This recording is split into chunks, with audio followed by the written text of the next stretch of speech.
या निमित्तानं व्यक्त करायचं। अजित पवार यांचं पार्थिव जे आहे त्या विद्याप्रतिष्ठानच्या प्रांगणामध्ये आता नेलं जातंय। ही दृश्य आपण थेट या ठिकाणी पाहत आहोत। तर दादांचं अंतिम दर्शन व्हावं असं इथे प्रत्येक कार्यकर्त्याला या ठिकाणी वाटतंय।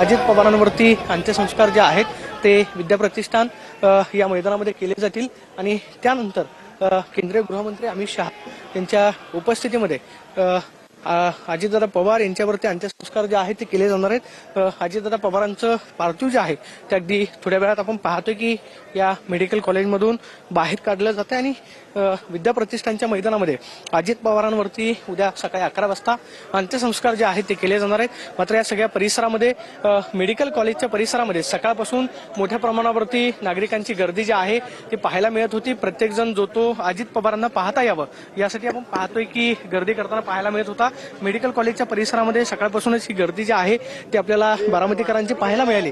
राज्याच्या कानाकोपऱ्यातून आलेला प्रत्येक माणूस जो आहे तो बारामतीमध्ये अजित पवारांच्या निधनानंतर हळहळ व्यक्त करत होता आणि आता अजित पवारांचं पार्थिव जे आहे ते सध्या मेडिकल कॉलेजच्या आपण पाहतो की या ठिकाणी पोस्टमॉर्टम डिपार्टमेंट म्हणून काढलं जातं आणि विद्याप्रतिष्ठानच्या मैदानामध्ये अजित पवारांचं पार्थिव जे आहे ते अगदी थोड्या वेळात अंत्यदर्शनासाठी ठेवलं जाईल।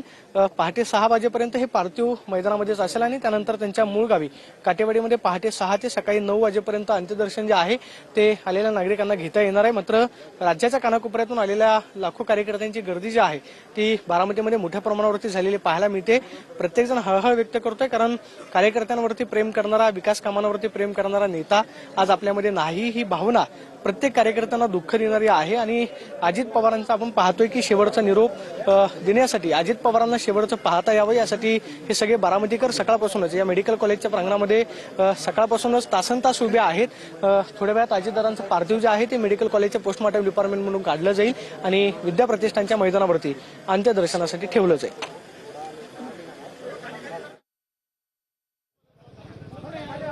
यांचं पार्थिव आता या ठिकाणाहून बाहेर काढलं जाते।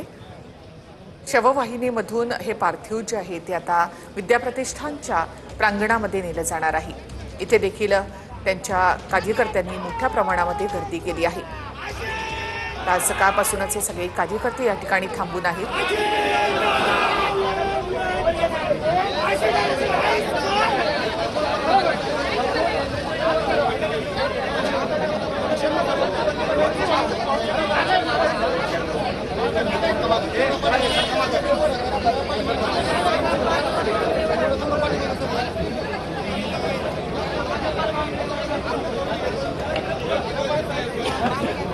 हा जो जनसागर लोटलेला आहे हा जनसागर आपल्या लाडक्या दादाचं अखेरचं दर्शन घेण्यासाठी या ठिकाणी आला। ज्या पद्धतीच्या घोषणा दिल्या जात आहेत एकच वादा अजितदादा, ही घोषणा आपण अजित पवारांच्या प्रत्येक सभेमध्ये पाहिली असेल, ऐकली असेल।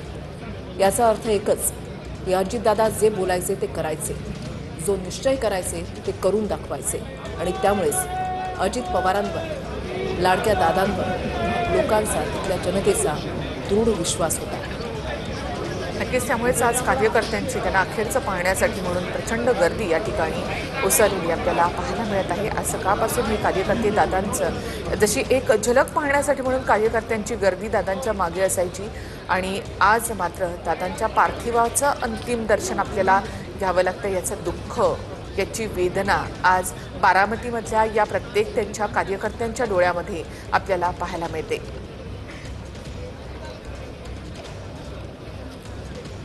महाराष्ट्राचा समाजमन कळलेलं नेतृत्व, अशा पद्धतीमध्ये या शब्दामध्ये अजित पवार यांच्याप्रती भावना ज्या आहेत, सद्भावना ज्या आहेत त्या व्यक्त केल्या जात आहेत। अजित पवार यांना मानणारा वर्ग हा तरुणांपासून अगदी वयोवृद्धांपर्यंतचा आहे। आज सकाळी एका आजोबांची जी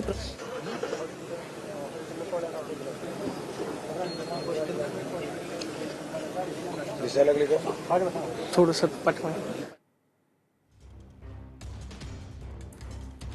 तर त्या आजोबांची प्रतिक्रिया अतिशय बोलकी होती आणि मन हिलावून टाकणारी सुद्धा.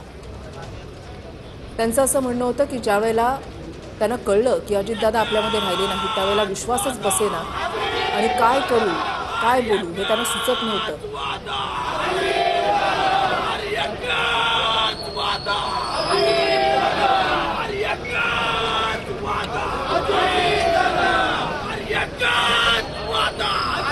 या ठिकाणाहून पोस्टमॉर्टम डिपार्टमेंटमधून काढलं जातं आणि अजितदादांचं पार्थिव अगदी थोड्या वेळात विद्याप्रतिष्ठानच्या मैदानामध्ये नेलं जाणार आहे. आपण पाहतोय की हा सगळा पोलिसांचा बंदोबस्त आपल्याला या सगळ्या परिसरामध्ये पाहायला मिळतोय.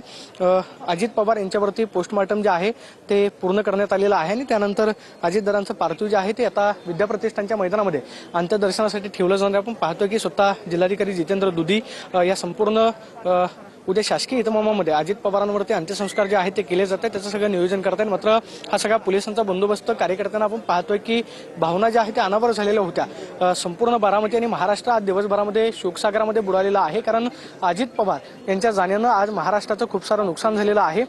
बारामतीमध्ये सकाळी अजित पवारांची कामाची सुरुवात ही पहाटे 6 वाजता सुरू व्हायची आणि जाहीर व्यासपीठावरून अजित पवार सातत्यानं सांगायचे की हो मी कामाचा माणूस आहे आणि पहाटे 6 वाजता कामाला सुरुवात करतो. मात्र आता ही कामाची कायमची धडधड जी आहे ते आज शांत झालेली आहे. विमान अपघातामध्ये अजित पवारांचा दुर्दैवी मृत्यू झाला. आज दिवसभर संपूर्ण बारामती त्याचबरोबर राज्याचं मंत्रिमंडळ अजित पवारांच्या अंत्यदर्शनासाठी बारामतीमध्ये आलेलं होतं. शरद पवारांना सुद्धा अश्रू अनावर झालेले आहेत. शरद पवारांनी आपली भावना जी आहे ती व्यक्त केलेली आहे ती म्हणजे अजित पवारांच्या जाण्यानं महाराष्ट्राचं खूप सारं नुकसान झालेलं आहे आणि अगदी थोड्या वेळात अजित पवारांचं पार्थिव जे आहे ते सध्या आपण पाहतोय की या ठिकाणी हलवलं जातं आणि विद्याप्रतिष्ठानच्या मैदानामध्ये अजित पवारांचं पार्थिव जे आहे ते अंत्यदर्शनासाठी ठेवलं जाईल. अजित पवारांवरती उद्या सकाळी 11 वाजता शासकीय इतमामामध्ये अंत्यसंस्कार केले जातील. स्वतः देशाचे केंद्रीय गृहमंत्री अमित शहा हे अजित पवारांच्या अंत्यसंस्कारासाठी हजेरी लावतात आणि आपण पाहतोय की आता अजित पवारांचं पार्थिव जे आहे ते सध्या मेडिकल कॉलेजच्या पोस्टमॉर्टम डिपार्टमेंटमधून काढलं जाते. पोस्टमॉर्टम पूर्ण झालेलं आहे. फुलांनी सजवलेल्या गाडीमध्ये अजित पवारांचं पार्थिव जे आहे ठेवण्यात आलेलं आहे. कार्यकर्ते सकाळपासून आर्ताशी साथ घालतायत. दादा परत या. दादांच्या जाण्यानं हा प्रत्येक कार्यकर्ता हळहळ व्यक्त करतोय. अश्रू अनावर झालेले आहेत. प्रत्येकाच्या डोळ्यामध्ये पाणी आहे कारण दादा बारामतीवरती जेव्हापाड प्रेम करायचे आणि बारामती ही दादांना आपलंसं समजायची. ज्यावेळी सकाळी अजित पवारांच्या निधनाची बातमी समजली त्यानंतर संपूर्ण बारामती जी आहे ती अपघात स्थळावरती जमा झालेली होती कारण आपला नेता आपल्यामध्ये नाही ही भावनाच त्यांच्या मनाला राहवत नाही. आणि आपण पाहतोय की आज सकाळपासून ही सगळी गर्दी संपूर्ण बारामती गर्दीनं आपल्याला पाहतोय की सगळ्या रस्त्यांवरती कार्यकर्ते मोठ्या प्रमाणावरती राज्यभरामधून आलेले पाहायला मिळत आहेत. लाखो कार्यकर्ते जे आहेत ते सकाळपासून आपण पाहतोय की या ठिकाणी आपल्याला पाहायला मिळतात आणि आता अजित पवार यांचं पार्थिव जे आहे ते सध्या पोस्टमॉर्टम डिपार्टमेंटमधून काढलं जात आहे आणि सध्या आपण पाहतोय की अजित पवार यांचं पार्थिव जे आहे ते सध्या या ठिकाणाहून तर अजित पवार यांचं पार्थिव आता रुग्णालयामधून निघतं. जय पवार आपण या ठिकाणी पाहतोय की जय पवार काही वेळापूर्वीच या ठिकाणी आलेले होते आणि दादांचं पार्थिव घेऊन ते आता विद्याप्रतिष्ठानच्या प्रांगणामध्ये जाणार आहे. जय पवार यांचं नुकतंच लग्न झालं त्यावेळेला अजित पवार त्याच्या लग्नामध्ये सहभागी झालेले होते आणि त्यामध्ये एक आनंद त्यांच्या चेहऱ्यावर दिसत होता. कोणी कल्पनाही केली नसेल की अजित पवार यांचा असा दुर्दैवी अपघात होईल. या अपघातामध्ये अजित पवार यांचं निधन होईल.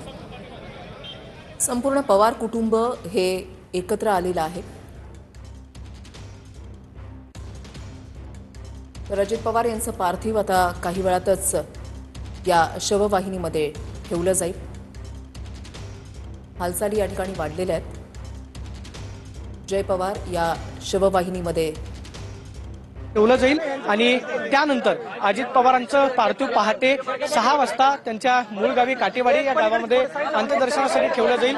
अजित पवारांचा मित्रपरिवार त्याचबरोबर नातेवाईक सगळे उद्या सकाळी काटेवाडीतल्या त्यांच्या मूळ निवासस्थानी हजर असतील आणि त्यानंतर सकाळी 9 वाजता पुन्हा त्यांचं पार्थिव जे आहे ते विद्याप्रतिष्ठानच्या मैदानामध्ये आणलं जाईल आणि 11 वाजता अजित पवारांवरती शासकीय इतमामामध्ये अंत्यसंस्कार जे आहेत ते केले जातील. सध्या आपण पाहतोय की फुलांनी सजवलेल्या गाडीमधून अजित पवारांचं पार्थिव जे आहे ते सध्या मेडिकल कॉलेजमधून विद्याप्रतिष्ठानच्या मैदानावरती नेलं जात आहे. अजित पवारांनी 6 वेळा राज्याचं उपमुख्यमंत्री म्हणून कामकाज पाहिलेलं आहे. अजित पवारांची कामाची शिस्त, अजित पवार ज्यावेळेस सकाळी कामाच्या पाहणीच्या निमित्तानं बाहेर पडायचे त्यावेळेस संपूर्ण अधिकारी वर्ग जो आहे हातामध्ये कागद घेऊन अजित पवार यांच्या सूचनेसाठी हजर असायचा. कारण दादा कोणत्या वेळी काय विचारतील याची खरं तर अधिकाऱ्यांना भीती होती. मात्र अजित पवार अगदी आपुलकीनं प्रेमानं या सगळ्या अधिकाऱ्यांवरती प्रेम करायचे आणि सातत्यानं जाहीर व्यासपीठावरून सांगायचे की अधिकारी जर चांगला असेल तर काम चांगलं होतं. मात्र आज हे चांगल्या कामाचा माणूस जो आहे आपल्या महाराष्ट्रामध्ये राहिला नाही ही भावना आज प्रत्येकाची झालेली आहे.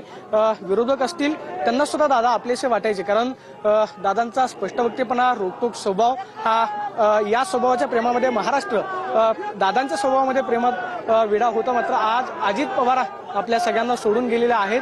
प्रत्येकाच्याच भावना अनावर झालेल्या पाहायला मिळतात आणि अजित पवार यांना शेवटचा निरोप देण्यासाठी, अजित पवारांना शेवटचं पाहता यावं यासाठी ही सगळी धडपड आपल्याला कार्यकर्त्यांची पाहायला मिळते. आणि आपण पाहतोय की अजित पवार यांचं पार्थिव घेऊन ही सध्या गाडी विद्या प्रतिष्ठानच्या दिशेनं रवाना होताना पाहायला मिळते. या सगळ्या परिसरामध्ये आपण पाहतोय की कार्यकर्ते अजित दादा अमर रहे, अजित दादा पुन्हा या अशा पद्धतीच्या घोषणा ज्या आहेत देताना पाहायला मिळत आहेत. आणि या सगळ्या परिसरामधून अजित पवार यांची गाडी आपण पाहतोय की सध्या सजवलेल्या फुलांमधून अजितदादांचं पार्थिव जे आहे ते सध्या विद्या प्रतिष्ठानच्या दिशेनं रवाना होतंय.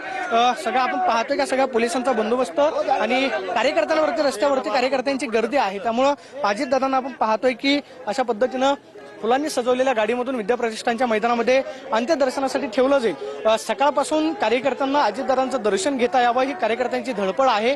राज्यभरातून असंख्य कार्यकर्ते आलेले आहेत. अजितदादांनी आतापर्यंत कार्यकर्त्यांवरती केलेलं काम, विकास कामांवरती केलेलं प्रेम, अजित पवार कार्यकर्त्यांच्या पाठीशी ज्या पद्धतीने उभे राहायचे याचा अनुभव प्रत्येक कार्यकर्त्याला आलेला आहे.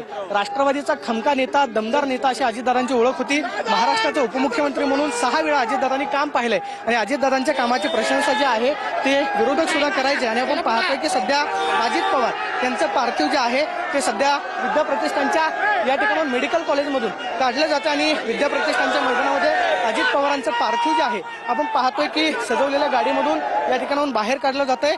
अमर रहे, अमर रहे, अजितदादा अमर रहे, अजितदादा पुन्हा या अशा पद्धतीच्या घोषणा हे सगळे कार्यकर्ते देताना पाहायला मिळतात. आणि आपण पाहतोय की प्रत्येकाच्या मोबाईलमध्ये अजितदादांचा शेवटचा व्हिडिओ कैद करता यावा, अजितदादांना पुन्हा कधी पाहता येणार नाही ही प्रत्येकाची भावना झालेली आहे. प्रत्येकाचे डोळे पाणावलेले आहेत, प्रत्येकाच्या डोळ्यामध्ये अश्रू पाहायला मिळत आहेत. आणि या सगळ्या डोळ्यांच्या अश्रूमधून आपण पाहतोय की अजितदादा यांना भावपूर्ण श्रद्धांजली वाहण्यासाठी आपण पाहतोय की हे सगळे प्रत्येकाचे हात आपण पाहतोय की या ठिकाणी अजितदादांना शेवटचा निरोप देण्यासाठी जोडलेले पाहायला मिळत आहेत. आणि अजितदादा यांचं पार्थिव हे सध्या आपण पाहतो की मेडिकल कॉलेजमधून बाहेर काढलं जातं आणि विद्या प्रतिष्ठानच्या मैदानावरती अजित पवारांवरती उद्या जो अंत्यसंस्काराचा कार्यक्रम होतोय. मात्र पहाटेपर्यंत पार्थिव जे आहे ते अंत्यदर्शनासाठी विद्या प्रतिष्ठानच्या मैदानामध्ये ठेवलं जाईल. यासाठी अजितदादांचं पार्थिव हे सध्या आपण पाहतोय मेडिकल कॉलेजच्या पोस्टमॉर्टम डिपार्टमेंटमधून बाहेर काढले. सकाळच्या वेळेस विमान अपघात झाला त्यावेळेस दादांचं पार्थिव हे मेडिकल कॉलेजमध्ये आणण्यात आलेलं होतं आणि त्यानंतर अजितदादांना पाहण्यासाठी कार्यकर्त्यांची मोठी गर्दी जी आहे ती मेडिकल कॉलेजमध्ये झालेली होती. मात्र आता सध्या अजितदादा यांचं पार्थिव आपण पाहतोय की या ठिकाणाहून काढलं जात आहे आणि अजित पवारांचं पार्थिव हे विद्या प्रतिष्ठानच्या मैदानाच्या दिशेनं या ठिकाणी रवाना झालेलं आपल्याला पाहायला मिळतंय. अजितदादा आज आपल्यामध्ये नाहीत. अजितदादांच्या जाण्यानं महाराष्ट्रानं खमका नेता गमावलेला आहे. महाराष्ट्राचं खूप मोठं नुकसान झालंय ही भावना या सगळ्या कार्यकर्त्यांच्या आहेत. आपण पाहतोय की अजितदादा यांचं पार्थिव घेऊन सजवलेल्या फुलांच्या गाडीमधून अजितदादांचं पार्थिव जे आहे ते सध्या विद्या प्रतिष्ठानच्या मैदानाच्या दिशेनं रवाना झालेलं आहे. आणि पहाटे 6 पर्यंत हे पार्थिव अंत्यदर्शनासाठी विद्या प्रतिष्ठानच्या मैदानामध्ये ठेवलं जाईल. आपण पाहतोय की हा आवाज बारामतीकरांना पुन्हा कधीच ऐकता येणार नाही. कारण अजित पवार आपला नेता आज आपल्यामध्ये नाही ही भावना या सगळ्यांची झालेली आहे. आणि आपण पाहतोय की स्वतः जय पवार असतील, कुटुंबातले सगळे सदस्य हे सगळे आपल्याला पाहायला मिळतात. आणि अजितदादा यांचं पार्थिव घेऊन आपण पाहतोय की सध्या या ठिकाणाहून अजितदादा यांचं पार्थिव जे आहे घेऊन निघालेले पाहायला मिळतात. बस अजित पवार यांचा पार्थिव आता विद्या प्रतिष्ठानच्या या प्रांगणामध्ये आणलं जात आहे. संपूर्ण पवार कुटुंब या ठिकाणी उपस्थित आहे आणि आपण हे पाहतोय की प्रत्येक बारामतीकर या ठिकाणी हळहळतोय. आज अजित पवार यांना या ठिकाणी मिस करतोय. दादांचं पार्थिव जे आहे ते आता विद्या प्रतिष्ठानच्या प्रांगणामध्ये अंतिम दर्शनासाठी ठेवलं जाणार आहे. शववाहिनी पुढे आणि त्याच्या मागे असलेला हा सामान्य नागरिकांचा ताफा आपल्या लाडक्या दादांचं अखेरचं दर्शन घेता यावं, त्यांच्या प्रवासामध्ये शेवटच्या प्रवासामध्ये सहभागी होता यावं